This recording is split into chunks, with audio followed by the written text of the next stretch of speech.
Hello friends जैसा कि आप सभी को पता है हम लोग यहाँ पर नेक्स्ट सीटेट की प्रिपरेशन कर रहे हैं और जिसमें मैं आप लोगों के साथ में सीडीपी पेपर 1 और पेपर 2 दोनों के प्रीवियस ईयर क्वेश्चन पेपर को डिस्कस कर रही हूँ जो कि आपके एग्जाम के लिए इंपॉर्टेंट है।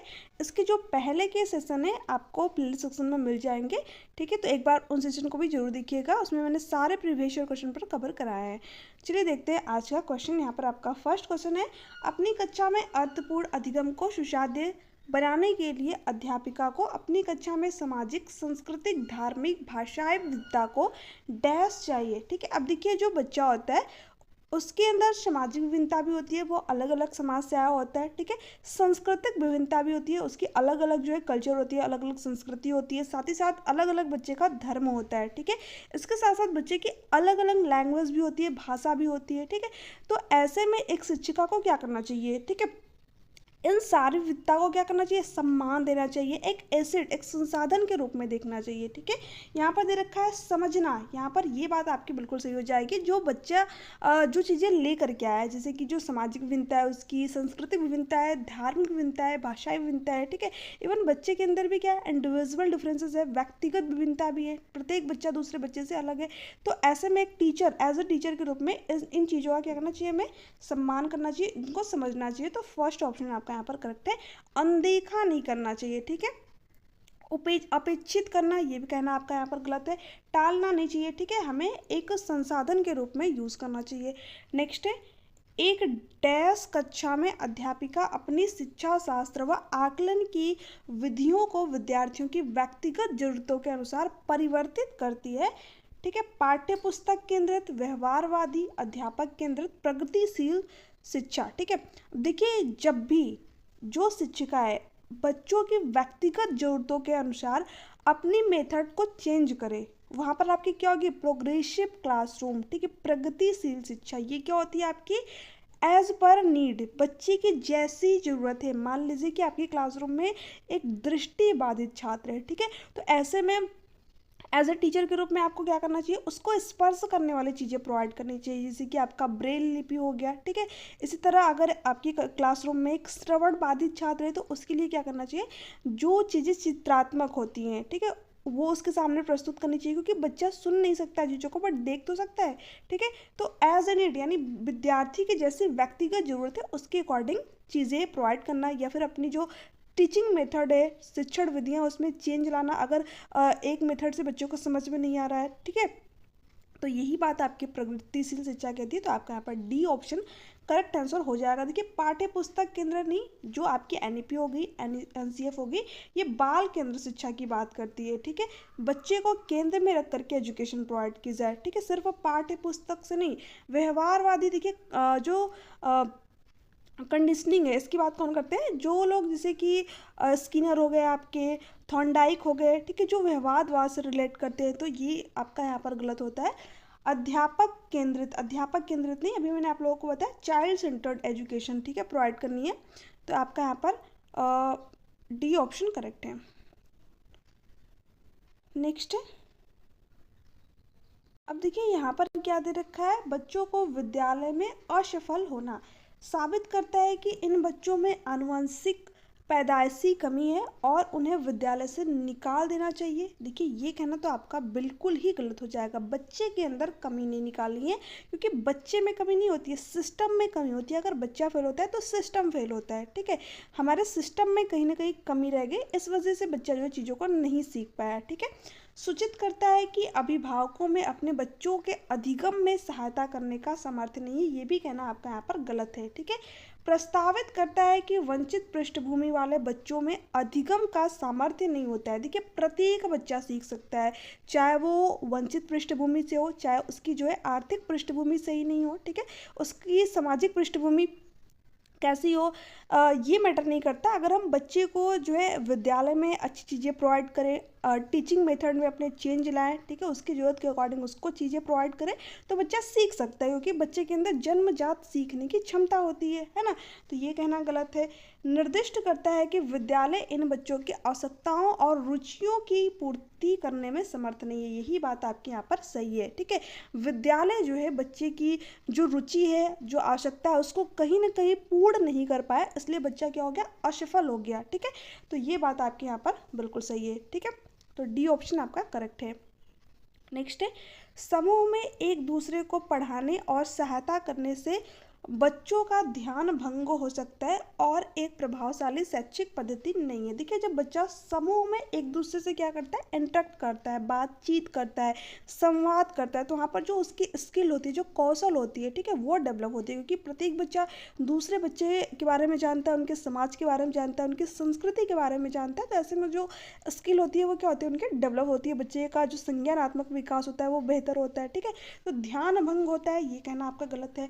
बच्चों में प्रतिस्पर्धा प्रवृत्ति उत्पन्न होती है जो कि अधिगम में विघ्न, रुकावट पैदा करती है। देखिए, प्रतिस्पर्धा, कंपटीशन की भावना नहीं उत्पन्न होती है, इससे तो बच्चे की स्किल डेवलप होती है। ठीक है, उनका संज्ञानात्मक विकास बेहतर तरीके से हो सकता है। तो ये ऑप्शन नहीं होगा आपका यहाँ पर। बच्चे स्वयं की चिंतन प्रक्रिया पर आपेक्ष कर सकते हैं और संज्ञानात्मक क्रियाकलाप के उच्च स्तर पर पहुंच सकते हैं। यही बात मैंने आप लोगों को बताई। ठीक है, तो आपका यहाँ पर सी ऑप्शन जो है राइट आंसर हो जाएगा, क्योंकि बच्चा प्रत्येक बच्चे के समाज के बारे में जानेगा, ठीक है, और उसकी संस्कृति के बारे में जानेगा, उनके धर्म के बारे में जानेगा, तो जो बच्चे का संज्ञानात्मक विकास है, कॉग्निटिव डेवलपमेंट है, वो कहीं ना कहीं बेहतर होगा। तो आपका यहाँ पर सी ऑप्शन जो है राइट आंसर हो जाएगा। और बच्चा क्या करेगा, स्वयं के बारे में भी सोच पाएगा। ठीक है, कि हमारे समाज में क्या होता है, ठीक है, हमारे संस्कृति में क्या होता है। ठीक है, बच्चों में भ्रांतियाँ उत्पन्न हो सकती हैं जो उनके अधिगम में हस्तक्षेप करती है। नहीं, बच्चों में भ्रांतियाँ नहीं उत्पन्न होती हैं। ठीक है, तो यहाँ पर डी ऑप्शन भी नहीं होगा, सी ऑप्शन आपका करेक्ट है।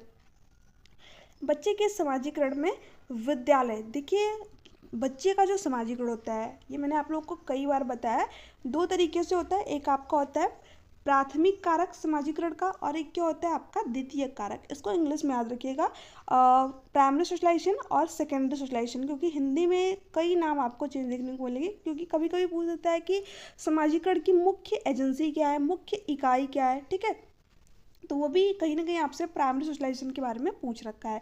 अब देखिए, जो समाजीकरण का प्राथमिक कारक होता है, ये क्या होता है, इसमें आपका फैमिली आती है, परिवार आता है। क्योंकि बच्चा अपने परिवार में ही जन्म लेता है, वहीं से वो चीज़ों को क्या करता है, सीखता है, अपने माता पिता को देखता है, अपने भाई बहन को देखता है, तो वहीं से उसकी समाजीकरण की प्रक्रिया स्टार्ट होती है। ठीक है, क्योंकि बच्चा परिवार में ही जन्म लिया, परिवार के लोगों से बातचीत किया, तो जो उसका पहला समाजीकरण हुआ वो कहाँ से होता है, उसके परिवार से, फैमिली से होता है। ठीक है, उसके बाद बच्चा विद्यालय जाता है, स्कूल जाता है, ठीक है, समाज से इंटरेक्ट करता है।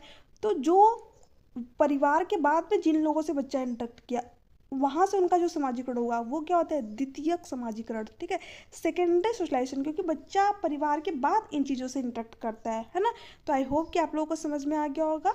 अब देखिए यहाँ पर क्या पूछा है, समाजीकरण में विद्यालय डैश कारक है, तो प्राथमिक कारक तो होगा नहीं, क्योंकि प्राथमिक कारक क्या होता है, फैमिली होती है। ठीक है, तो यहाँ पर क्या होगा, द्वितीय कारक है। ठीक है, तो आपका यहाँ पर बी ऑप्शन जो है राइट आंसर हो जाएगा। कभी कभी आपसे क्या पूछ देता है कि बच्चों के समाजीकरण में गौड़ वाहक क्या है। ठीक है, गौड़ वाहक लिखे, तब भी आपको किसके साथ में जाना है, गौड़ वाहक का मतलब होता है द्वितीय कारक, तो भी आपको विद्यालय के साथ में जाना है, मीडिया के साथ में जाना है, ठीक है, समाज के साथ में जाना है, क्योंकि ये जो है क्या है, समाजीकरण के द्वितीय कारक है, गौड़ वाहक है। ठीक है, कि कोई भूमिका नहीं होती, ये कहना तो आपका बिल्कुल ही गलत हो जाएगा। ठीक है, बच्चा अपने विद्यालय में बहुत सारी चीज़ें सीखता है। ठीक है, एक तरीके से जो औपचारिक शिक्षा होती है वो उसको स्कूल में ही मिलती है, विद्यालय में ही मिलती है। ठीक है, कि बहुत कम भूमिका होती है, ये कहना भी आपका गलत है। ठीक है, यहाँ पर बी आपका करेक्ट है। नेक्स्ट है, निम्नलिखित में से किस मनोवैज्ञानिक ने प्रस्तावित किया कि बच्चों का चिंतन गुणात्मक रूप से वयस्कों की अपेक्षा अलग होता है। देखिए, ये जो क्वेश्चन है कई बार आपके एग्जाम में पूछा हुआ है और इम्पोर्टेंट है।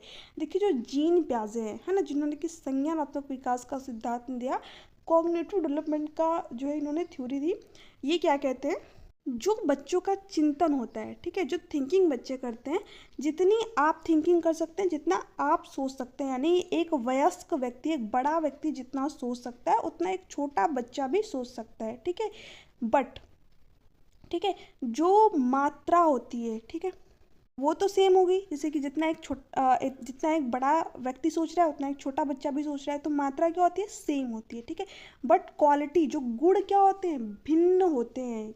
क्योंकि जो छोटा बच्चा है वो अपने खिलौनों के बारे में सोच सकता है, अपने चॉकलेट्स के बारे में सोच सकता है, ठीक है, वो किसी और काम के बारे में सोचेगा। और जो बड़ा व्यक्ति है वो अपने ऑफिस के काम के बारे में सोच सकता है, अपने घर के कामों के बारे में सोच सकता है। तो जो गुण होते हैं, जो क्वालिटी होती है वो क्या होता है, डिफरेंट होती है, बट जो क्वांटिटी होती है, जो मात्रा होती है वो क्या होती है, सेम होती है। तो ध्यान रखिएगा, कई बार आपके एग्जाम में पूछा है कि जीन पियाजे ने जो है क्या कहा है, ठीक है। इसी इसी क्वेश्चन को कई तरीके से घुमा करके पूछा हुआ है, ठीक है। कभी कभी आपको यहाँ पर ये वाला ऑप्शन दे देता है और उसमें आपको बताना रहता है कि कौन सा जो है सही है, ठीक है। तो ध्यान रखना है कि जीन पियाजे ने क्या कहा है, जो मात्रा होती है वो क्या होती है, सेम होती है। जितना आप सोचते हैं उतना एक छोटा बच्चा भी सोच सकता है, बट जो गुण होता है वो क्या होता है, अलग अलग होता है। वही चीज़ आपका यहाँ पर दे रखा है, बच्चों का चिंतन गुणात्मक रूप से वयस्कों की अपेक्षा क्या होता है, अलग अलग होता है, ठीक है। बच्चे की जो सोचने की क्वालिटी होती है वो क्या होती है, बड़ों की अपेक्षा चेंज होती है। बच्चा कुछ और चीज़ों के बारे में सोचेगा क्योंकि वो छोटा बच्चा है, और जो बड़ा व्यक्ति है वो जो किसी और काम के बारे में सोच सकता है। तो यहाँ पर ये किसने कहा है, जीन पियाजे ने, ठीक है। हार्वर्ड गार्डनर जिन्होंने कि मल्टीपल टाइप ऑफ इंटेलिजेंस दिया, इसके बारे में भी मैंने आप लोग को प्रीवियस वीडियो में बताया है। लॉरेंस कोहलबर्ग जिन्होंने कि नैतिक विकास का सिद्धांत दिया, मोरल डेवलपमेंट की थ्योरी थी, इसके बारे में भी मैंने आप लोगों को प्रीवियस वीडियो में बताया, जो भी क्वेश्चन कराए थे इनसे रिलेटेड, ठीक है। ले वाइगोस्की, ठीक है, जिन्होंने की सोशियो कल्चर थ्योरी दी, सामाजिक सांस्कृतिक सिद्धांत दिया, ठीक है। तो और ये जो लोग हैं, ठीक है, जैसे कि आपके हार्वर्ड गार्डनर हो गए, लॉरेंस कोहलबर्ग हो गए, ले वाइगोस्की हो गए, जीन पियाजे हो गए, ये चारों लोग आपके एग्जाम के लिए मोस्ट इंपॉर्टेंट है। यहीं से आपके एग्जाम में लगभग 6 से 7 क्वेश्चन आपको देखने को मिलेंगे, ठीक है। अगर हम हार्वर्ड गार्डनर को छोड़ दें तो जो 3 लोग हैं, लॉरेंस कोहलबर्ग, ले वाइगोस्की और जीन पियाजे, इनसे तो अभी आपके एग्जाम में भर भर के क्वेश्चन पूछे जा रहे हैं। आप मान के चलिए कि 4 से 5 या फिर 6 से 7 क्वेश्चन इन्हीं तीनों लोग से देखने को मिल जाएंगे। कभी कभी हार्वर्ड गार्डनर से भी पूछ देता है, ठीक है, तो इसलिए ये भी इंपॉर्टेंट है। बट ये 3 लोग जो है आपके एग्जाम के लिए मोस्ट इंपॉर्टेंट है। चलिए देखते हैं यहाँ पर क्या दे रखा है। विकास के विषय में निम्नलिखित में से कौन सा कथन सही है। विकास सुरुचिपूर्ण सुव्यवस्थित समूह की अवस्थाओं में पूर्व निश्चित आनुवंशिक घटकों के कारण होता है। देखिए, जो विकास होता है, ठीक है, ये सुव्यवस्थित तो होता है, यानी एक क्रम में तो चलता है, बट यहाँ पर क्या दे रखा है, पूर्व निश्चित, और साथ में क्या दे रखा है, आनुवंशिक घटकों के कारण होता है। नहीं, जो हमारा डेवलपमेंट होता है इसमें हमारे इन्वायरमेंट का भी रोल होता है, वातावरण का भी रोल होता है, ठीक है। जो बच्चे के हेरिडिटी होती है, ठीक है, जो उसकी आनुवंशिकता होती है, उसका जो है एक तरीके से वो विकसित कहाँ होती है, बच्चे के इन्वायरमेंट में, वातावरण में, ठीक है। तो ये कहना आपका यहाँ पर गलत हो जाएगा, ठीक है। विकास एक सरल और एक दिशीय प्रक्रिया। देखिए, विकास सरल नहीं होता है, कॉम्प्लेक्स प्रोसेस है, जटिल प्रक्रिया है, ठीक है। ये स्पायरल वे में चलता है, कभी ज़्यादा होता है कभी कम होता है, ठीक है। एक दिशीय प्रक्रिया नहीं है, मल्टी डायमेंशनल हमारा डेवलपमेंट होता है, हमारा फिजिकल डेवलपमेंट होता है, कॉग्निटिव डेवलपमेंट होता है, ठीक है, सोशल डेवलपमेंट होता है, इमोशनल डेवलपमेंट होता है। तो विकास क्या है, मल्टी डायमेंशनल है, कई दिशाओं में हमारा विकास होता है, ठीक है। और ये क्या है, एक लीनियर प्रोसेस नहीं है, एक जटिल प्रक्रिया है, कॉम्प्लेक्स प्रोसेस है, ठीक है। यहाँ पर ये ऑप्शन भी गलत हो गया, ये ऑप्शन भी गलत हो गया। बच्चों के विकास में बहुत सी सांस्कृतिक विभिन्नताएं होती हैं, हाँ ये बात कहना आपके यहाँ पर सही होगा। डी ऑप्शन भी देखते हैं। संसार में सभी बच्चों का विकास एक ही क्रम में सुनिश्चित समय से होता है। देखिए, जो डेवलपमेंट है ये एक क्रम में तो होता है, बट सुनिश्चित समय में नहीं होता है, ठीक है। इस चीज़ को थोड़ा सा यहाँ पर समझिए। जैसे कि मान लीजिए आपके घर में 2 बच्चे हैं, तो प्रत्येक बच्चा पहले शिशुअवस्था में आएगा, ठीक है, फिर बाल्यावस्था में आएगा, फिर किशोरावस्था में आएगा, फिर क्या आएगा, वयस्कतावस्था में आएगा। बट जो समय है वो क्या सेम है, निश्चित समय में हुआ। जो रेट क्या है, दर, ठीक है, जो रेट क्या होती है वो भिन्न भिन्न होती है। जैसे कि मान लीजिए एक बच्चा है, वो 1 साल में ही खड़ा होना सीख गया, ठीक है, बट जो दूसरा बच्चा है वो 1.5 साल में भी खड़ा होना नहीं सीख पाया। तो जो दर होती है वो क्या होती है, अलग अलग होती है। ये चीज़ें बनाई गई हैं कि शिशुअवस्था की जो एज है जन्म से 2 वर्ष है, तो ऐसा नहीं कि उसमें बच्चा सारी एक्टिविटी कर ही लेगा, ठीक है। हो सकता है कि उसमें जो है ज़्यादा टाइम लगे, कम टाइम लगे, ठीक है, बट प्रत्येक बच्चा जो है इन्हीं स्टेज से होकर गुजरेगा। अवस्थाओं में तो आएगा ही ना वो, बट समय क्या होगा, चेंज होगा, ठीक है। हो सकता है कोई बच्चा 2 साल में बोलना सीखे और कोई बच्चा 1 ही साल में बोलना सीख जाए, है ना। तो जो समय होता है ये आपका निश्चित नहीं होता है, ठीक है, बट जो अवस्थाएं होती हैं एक क्रम में चलती हैं, ठीक है। तो आई होप कि जो है बात आप लोगों को समझ में आ गई। तो इसलिए ये ऑप्शन आपका गलत है, क्योंकि यहाँ पर दे रखा है सुनिश्चित समय, तो इसलिए ये ऑप्शन आपका यहाँ पर गलत है। यहाँ तो सही दे रखा था बट यहाँ पर गलत दे रखा था। बच्चों के विकास में बहुत सी सांस्कृतिक विभिन्नताएं होती है, ये बात आपकी बिल्कुल सही है। आपने देखा होगा जैसे जो बच्चे होते हैं वो अलग अलग कल्चर के होते हैं, ठीक है। किसी बच्चे जैसे कि हमारे यहाँ जो संस्कृति है उसमें कुछ और चीज़ें होती हैं, और मान लीजिए कहीं और का बच्चा है तो उसके यहाँ जो संस्कृति होगी जो है वो उन चीज़ों को फॉलो करेगा, ठीक है। तो बच्चे की जो सांस्कृतिक विभिन्नता है ये क्या होती है, अलग अलग होती है, अलग अलग कल्चर से बच्चे होते हैं। तो आपका सी ऑप्शन जो है करेक्ट है। नेक्स्ट है, निम्नलिखित में से मध्य बाल्यावस्था की अवधि का मुख्य प्रमाण चिन्ह कौन सा है। चलिए देखते हैं क्या दे रखा है। पेशीय कौशल और समग्र शारीरिक वृद्धि का तेजी से विकास, ठीक है, ये कहना आपका यहाँ पर गलत होगा। वैज्ञानिक तर्क और अमूर्त रूप से सोचने की क्षमता का विकास। अब देखिए ये जो क्वेश्चन है आपका ना, जैसे कि मध्य बाल्यावस्था पूछा है आपसे, तो इसमें बच्चा कितने साल का होगा, आपको एज जरूर पता होनी चाहिए, ठीक है। 7 से लेकर के 12 साल का होगा। अगर आप प्याजे की थर्ड स्टेज देखेंगे, कॉन्क्रीट ऑपरेशनल स्टेज, जिसका की नाम क्या है, मूर्त संक्रियात्मक अवस्था, उसमें भी बच्चा कितने साल का होता है, 7 से 12 साल तक का होता है, ठीक है।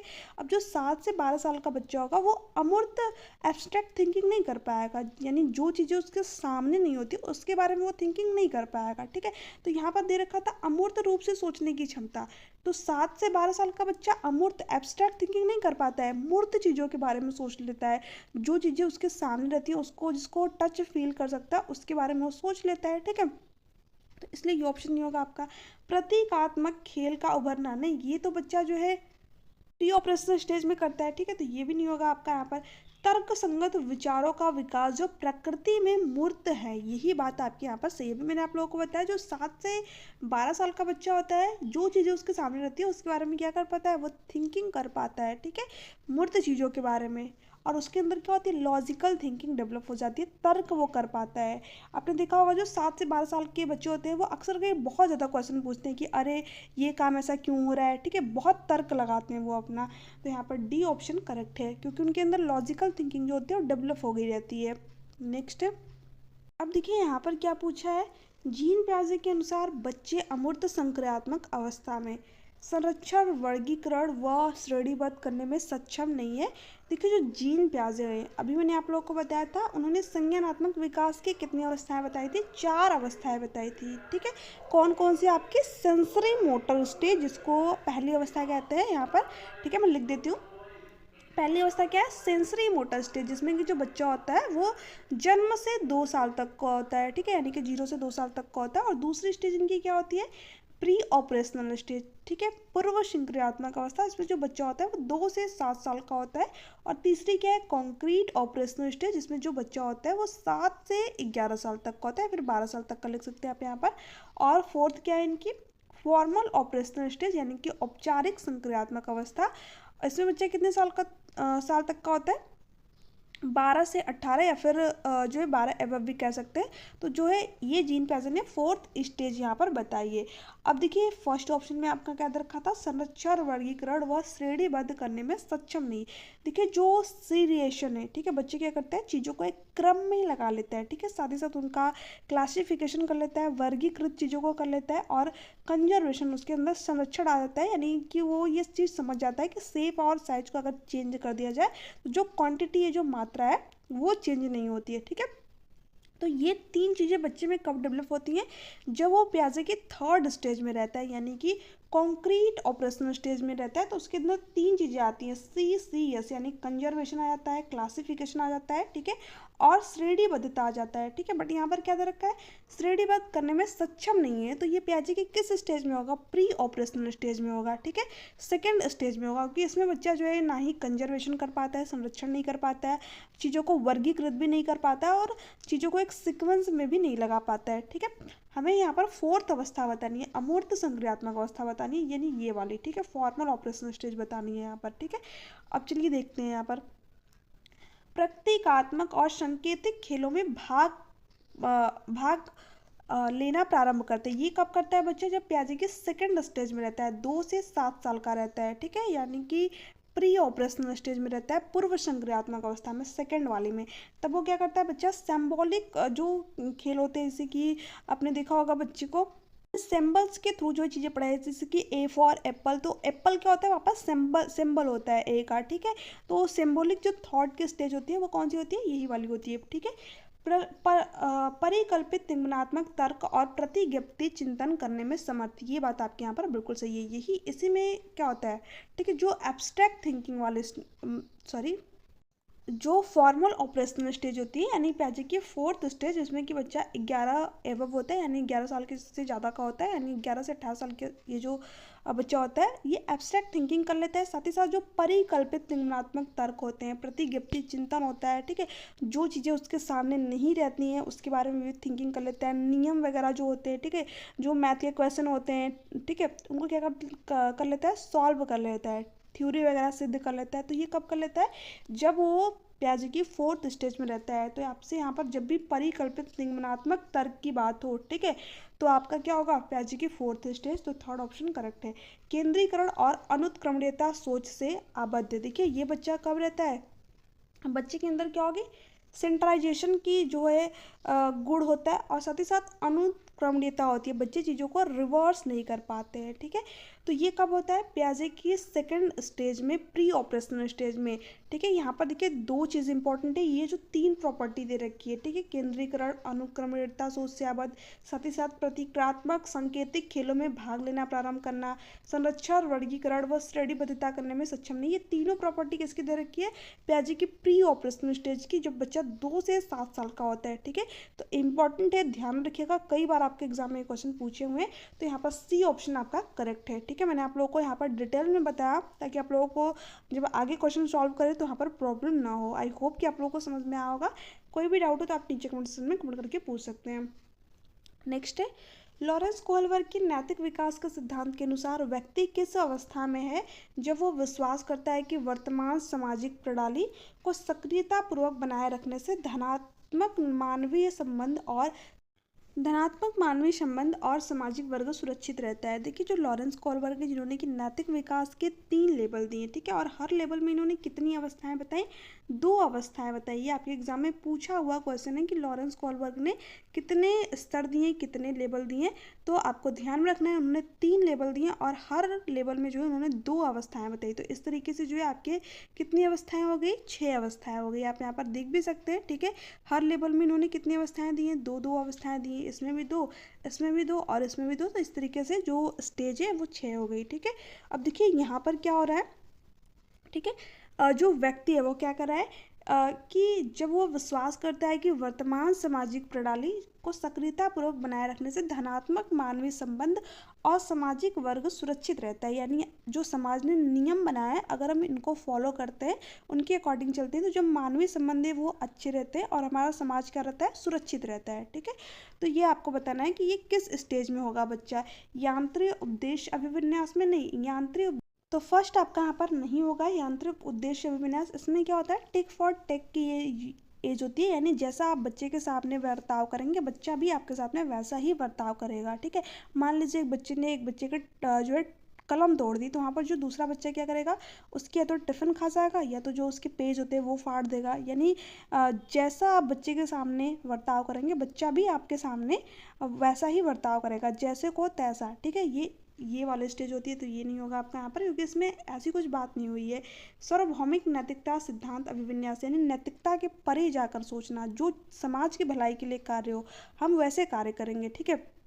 नैतिकता, अगर जो समाज ने नियम बनाया है अगर वो समाज, उससे समाज की भलाई नहीं हो रही है, ठीक है, वो समाज के लिए सही नहीं है, तो उन नियम को क्या किया जाएगा? तोड़ दिया जाएगा, ठीक है। ऐसे बहुत कम ही लोग जो है होते हैं जो कि यहाँ तक पहुँच पाते हैं, यानी नैतिकता से कहीं ना कहीं बहुत परे जाके सोच पाते हैं, जैसे कि आपके महात्मा गांधी हो गए, क्रांतिकारी जो लोग होते हैं, ठीक है। तो ये लोग इसमें आ जाते हैं। ये लास्ट स्टेज होती है, 6 वाला स्टेज होती है, तो ये नहीं होगा आपका यहाँ पर। दंड और आज्ञा पालन अभिविन्यास, इसमें क्या करेगा बच्चा? दंड से बचने के लिए आज्ञा का पालन करेगा। जैसे कि अगर एक बच्चा है, ठीक है, उसके अंदर जन्म से तो नैतिकता होती नहीं है, हम लोग बाद में उन चीज़ों को बच्चे के अंदर डेवलप करते हैं, सिखाते हैं, बच्चा धीरे धीरे अपने परिवार में देखता है। ठीक है, जैसे कि मान लीजिए एक छोटा बच्चा है, ठीक है, वो बड़ों का पैर जो है नहीं छू रहा है या फिर बड़ों को प्रणाम नहीं करा है, नमस्ते नहीं करा है, तो उसकी जो मम्मी है कहती है कि अगर तुमने प्रणाम नहीं किया तो हम तुमको डांट लगाएंगे। तो बच्चा क्या करेगा, तुरंत वहाँ पर प्रणाम करेगा, उनको नमस्ते करेगा। ठीक है, या फिर हम तुमसे बात नहीं करेंगे, तो वहाँ पर बच्चा क्या करेगा, तुरंत, यानी दंड की वजह से नैतिकता दिखा रहा है, उसके अंदर नैतिकता भी आई नहीं है। फिर धीरे धीरे क्या करता है, उसकी वो हैबिट बन जाती है, आदत बन जाती है, उसके अंदर धीरे धीरे मॉरल डेवलपमेंट विकसित हो जाता है। ठीक है, तो ये बात आपके यहाँ पर नहीं होगी। अब देखिए यहाँ पर क्या दे रखा है, लास्ट वाला सामाजिक क्रम व्यवस्था अभिविन्यास, यही बात आपके यहाँ पर सही है। इसमें बच्चा क्या करता है, वो कहता है कि अगर हम समाज के नियम को मानेंगे तो जो संबंध है, ठीक है, आपसी संबंध है, मानवीय संबंध है, वो क्या करेंगे, बेहतर होंगे, अच्छे होंगे। समाज क्या होगा, सुरक्षित होगा, क्योंकि नियम इसीलिए बनाए गए हैं। ठीक है, तो इसमें बच्चा इसलिए ये चीज़ें नहीं सोचता है कि जो नियम है इसको चेंज भी कर सकते हैं अगर ये समाज की भलाई नहीं करे। मान लीजिए जो आपकी रेड लाइट होती है उस पर क्या होती है, सारी गाड़ियाँ रुक जाती है। तो अगर मान लीजिए एक व्यक्ति, किसी की जान जा रही है, तो हम क्या करेंगे, उस रेड लाइट को भी तोड़ देंगे, वहाँ पर नियम क्या करेंगे, चेंज करेंगे, वहाँ पर फ्लेक्सिबल बनाएंगे। बट नहीं, बच्चे क्या कहता है, नहीं हमें समाज के नियम को फॉलो ही करना चाहिए। ठीक है, नियम चेंज नहीं हो सकते। तो ये वाली स्टेज होती है यहाँ पर। तो फोर्थ वाली स्टेज आपकी यहाँ पर, सॉरी यहाँ पर डी ऑप्शन आपका करेक्ट होगा।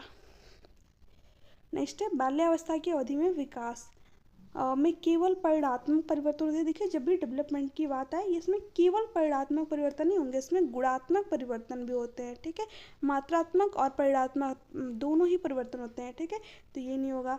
अनियमित और असंबंध होते हैं, नहीं, जो विकास के क्षेत्र होते हैं वो क्या होते हैं, आपस में इंटर रिलेटेड होते हैं, उनका आपस में संबंध होता है। विकास के क्षेत्र कौन कौन से होते हैं, PCSC। ठीक है, यहाँ पर मैंने गलत लिख दिया, एक मिनट, PCSC। ठीक है, देखिए ये जो दो होते हैं ना, सामाजिक विकास और संवेगात्मक विकास, इनको एक ही में काउंट करते हैं। ठीक है, एक होता है आपका फिजिकल डेवलपमेंट यानी शारीरिक विकास, कॉग्निटिव डेवलपमेंट यानी कि संज्ञानात्मक विकास, और एक होता है आपका सोशियो डेवलपमेंट यानी सामाजिक विकास, और एक होता है आपका इमोशनल डेवलपमेंट यानी संवेगात्मक विकास। ये क्या होते हैं, आपस में संबंधित होते हैं, इंटर रिलेटेड होते हैं। ठीक है, यानी बच्चे का अगर फिजिकल डेवलपमेंट अच्छा नहीं हुआ तो उसके कहीं ना कहीं जो संज्ञानात्मक विकास है उस पर भी इफेक्ट पड़ेगा। ठीक है, सामाजिक विकास पर भी इफेक्ट पड़ेगा। अगर उसका कॉग्निटिव डेवलपमेंट अच्छी तरीके से नहीं हुआ तो इमोशनल डेवलपमेंट पर भी वो चीज़ प्रभाव डालेगी। तो ये क्या होते हैं, आपस में इंटर रिलेटेड होते हैं। तो ये इसलिए ये ऑप्शन नहीं होगा, ये ऑप्शन भी नहीं होगा। धीमी गति से होता है एवं उसे मापा नहीं जा सकता। ठीक है, देखिए जो डेवलपमेंट है ऐसा नहीं है कि ये धीमी गति से ही होता है। ठीक है, कभी ज़्यादा होता है, कभी कम होता है किसी स्टेज में। तो ये आपका कहना यहाँ पर गलत हो जाएगा। बहुस्तरीय और मिश्रित होता है, ये बात बिल्कुल सही है। ठीक है, जो डेवलपमेंट होता है ये क्या होता है, कई दिशाओं में होता है, यानी बहुस्तरीय होता है। साथ ही साथ क्या होता है, मिश्रित होता है। ठीक है, कभी हमारा विकास ज़्यादा होता है, कभी कम होता है। ठीक है, स्पाइरल वे में चलता रहता है। ठीक है, कॉम्प्लेक्स प्रोसेस है, तो ये आपका सही है। लास्ट क्वेश्चन है आपका यहाँ पर, निकटस्थ विकास का क्षेत्र क्या है, यानी जोन ऑफ प्रॉक्सिमल डेवलपमेंट के बारे में आपसे पूछ रखा है। ZPD, जिसको दिया किसने था, लेव वाइगोस्की ने। ठीक है, ZDP मैंने लिख दिया था, सॉरी ZPD। ठीक है, zone of proximal development.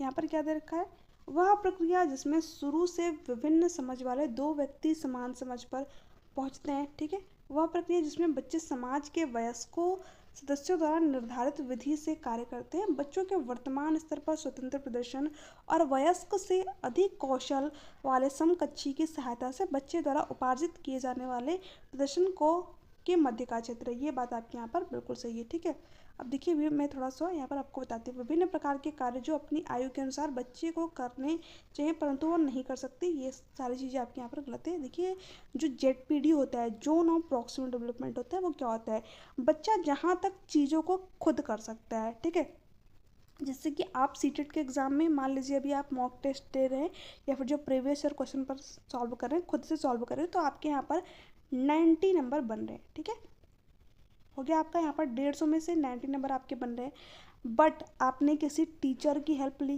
Classes देखी, ठीक है, प्रीवियस ईयर क्वेश्चन को जो है अलग अलग तरीके से सॉल्व किया, उन पर जो है उनकी जो ऑप्शन होते हैं पूरा प्रॉपर उनको एनालिसिस किया, तो जो आपके नंबर है वो क्या किए यहाँ पर बढ़ गए। ठीक है, वो कितने हो गए, 110 हो गए। यानी आपने क्या किया, जितना आप खुद कर सकते थे 150 में से आप 90 नंबर खुद से ला सकते थे, ठीक है। बट किसी की जो है आपको हेल्प मिल गई, किसी टीचर की हेल्प मिल गई, ठीक है, किसी बुक की हेल्प मिल गई, तो यहाँ पर आपको वो चीज़ क्या दी, कहीं ना कहीं जेडपीडी का काम की, इसके फोल्डिंग का काम की, ठीक है। यानी आप जितना कर सकते थे और एक वयस्क व्यक्ति की मदद से, ठीक है, या फिर अपने साथी की मदद से, ठीक है, वो चीज़ कोई भी हो सकती है। वही चीज़ आपका यहाँ पर दे रखा है, बच्चों के वर्तमान स्तर पर स्वतंत्र प्रदर्शन, यानी बच्चा जहाँ तक चीज़ों को खुद सीख सकता है। वयस्क व अधिक कौशल वाले समकक्षी की सहायता से बच्चे द्वारा उपार्जित किए जाने वाले प्रदर्शन के मध्य का क्षेत्र होता है क्या, आपका जोन ऑफ प्रॉक्सिमल डेवलपमेंट, ठीक है।